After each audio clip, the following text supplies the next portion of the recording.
回復クリニック。貧乏貴族の鉢なんて。Di suatu hari, terlihat seorang pria yang baru saja pulang dari kerjanya. Baru ingin bersantai, ia pun terkesiap karena dirinya yang tinggal seorang diri harus menyiapkan makan malam. Ya, untuk dirinya. Setelah selesai masak, ia pun akan segera menyantapnya. Tidak lupa ia membubuhkan toge semuting di atas tumisan daging. Tepat saat itu juga, karena kelelahan yang sudah berada di puncak, ia pun akhirnya tertidur. Masih menghadapi hidangan, si pemuda pun terbangun. Akan tetapi makanan di depannya nampak berbeda. Terlihat sebuah pesta. Merasa ada yang berbeda, ia pun bercermin. Tidak disangka, nampaklah dirinya sebagai anak laki-laki yang berusia 5 tahun. Ia pun meyakini kalau itu mimpi, dan lalu memejamkan matanya kembali, dan berharap ia bangun dari tidurnya. Tiba-tiba ada yang membangunkannya. Nampak seorang pria dewasa dan membawanya ke hadapan tamu.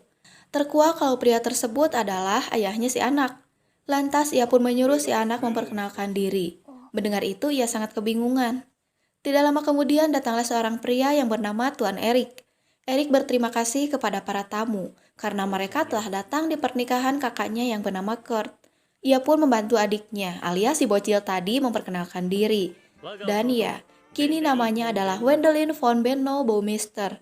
Beberapa saat kemudian, Erik dan Wendelin berbicara mengenai pesta. Ya, pesta tersebut adalah pesta pernikahan Kurt dan istrinya yang bernama Emily, putri kedua dari bangsawan Mainbach. Lalu Wendelin menanyakan, kalau Emily dari bangsawan, maka keluarga Wendelin adalah seorang bangsawan juga. Erik pun mengiyakan. Mendengar itu, Wendelin sangat bahagia. Dengan itulah dirinya sebagai bangsawan akan memakan makanan yang enak. まさかこんなことになるなんてな。ひとまず食いっぱぐれることはないかな。 Keesokan harinya, terlihat Wendelin dan keluarganya yang sedang sarapan pagi. Wendelin sangat kebingungan atas makanan dan rumahnya. どうしたベンデリン。味がほぼボッソボソ。 Sampai Wendelin menanyakan keberadaan Erik. Sang ibu menjawab kalau Erik keluar untuk memancing. Tak lama kemudian Wendelin pun keluar untuk menemui Erik. Sesampainya di luar, Wendelin menanyakan kalau pesta semalam sangat megah. Erik pun menjelaskan kalau keluarganya tidak boleh terlihat sederhana di depan tamu, meski sebenarnya mereka miskin. Mendengar itu, Wendelin terkesiap. Wendelin terus bertanya kepada Erik tentang makanan mewah kemarin.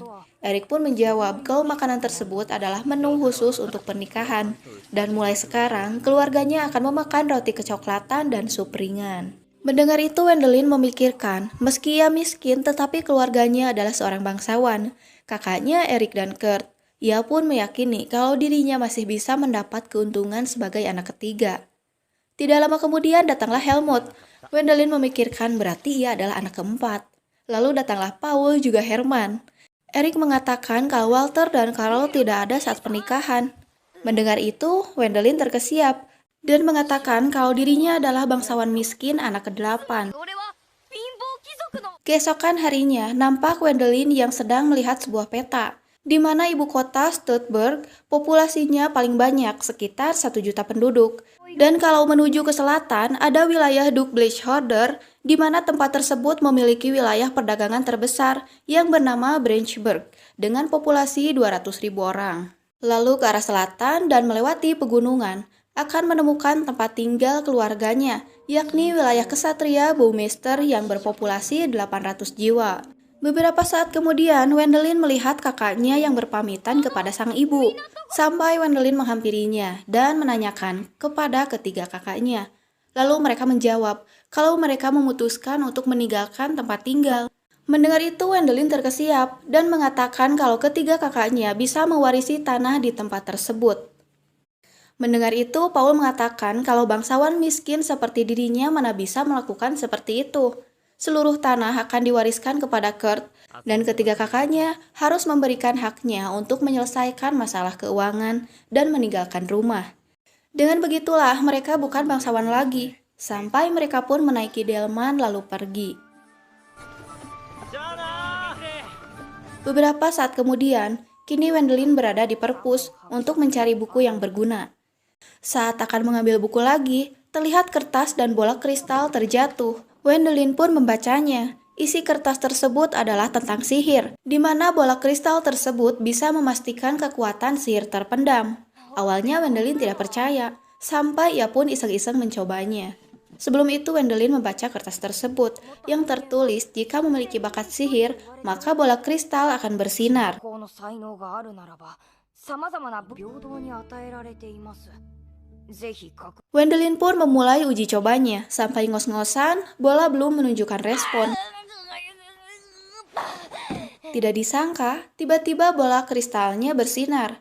Melihat itu Wendelin terkesiap. 魔法の才能があります。そういった場合、サモン伯爵長、魔法。 Tidak lama kemudian datanglah sang ayah yang menyuruh Wendelin untuk mencari kayu bakar ke hutan. Sesampainya di hutan, Wendelin melatih sihirnya.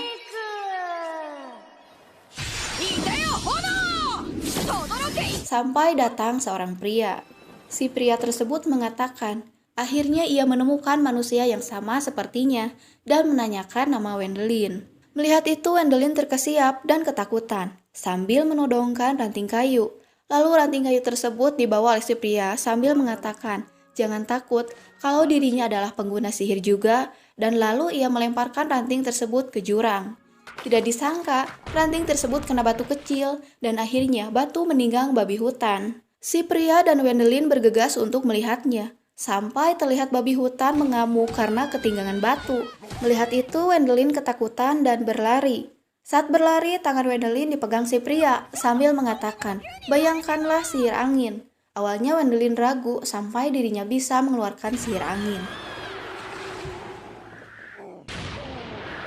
Beberapa saat kemudian, si pria mengenalkan diri. Dialah Alfred Rainford, di mana Alfred adalah mantan pengguna sihir di wilayah Duke Bridgewater.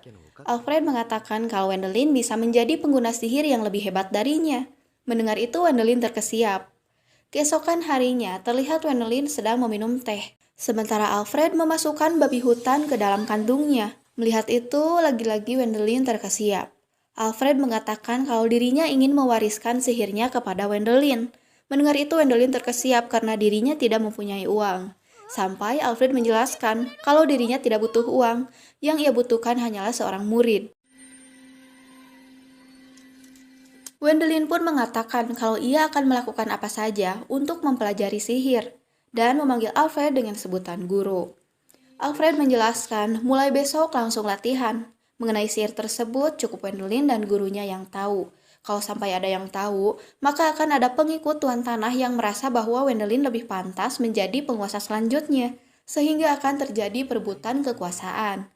Pengguna sihir adalah sosok yang lebih kuat dari perkiraan. Wendelin bisa langsung menjadi penguasa selanjutnya tanpa kesulitan.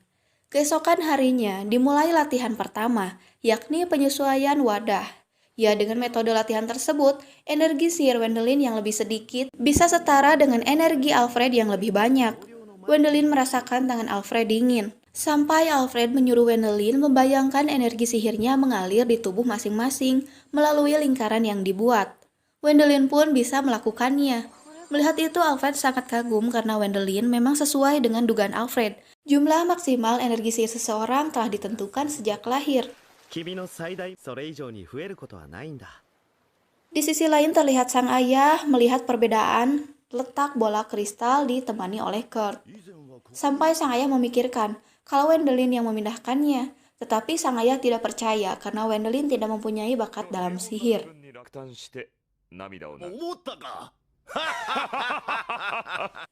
Di pagi hari nampak Wendelin yang sedang melakukan latihannya yang kedua. Alfred datang sambil membawa sayuran. Ya, itu supaya Wendelin ada alasan kepada keluarganya kalau ia pergi ke hutan untuk mencari makanan. Alfred sangat kagum kepada Wendelin, karena Wendelin baru beberapa hari sudah bisa menggunakan sihir tingkat lanjut.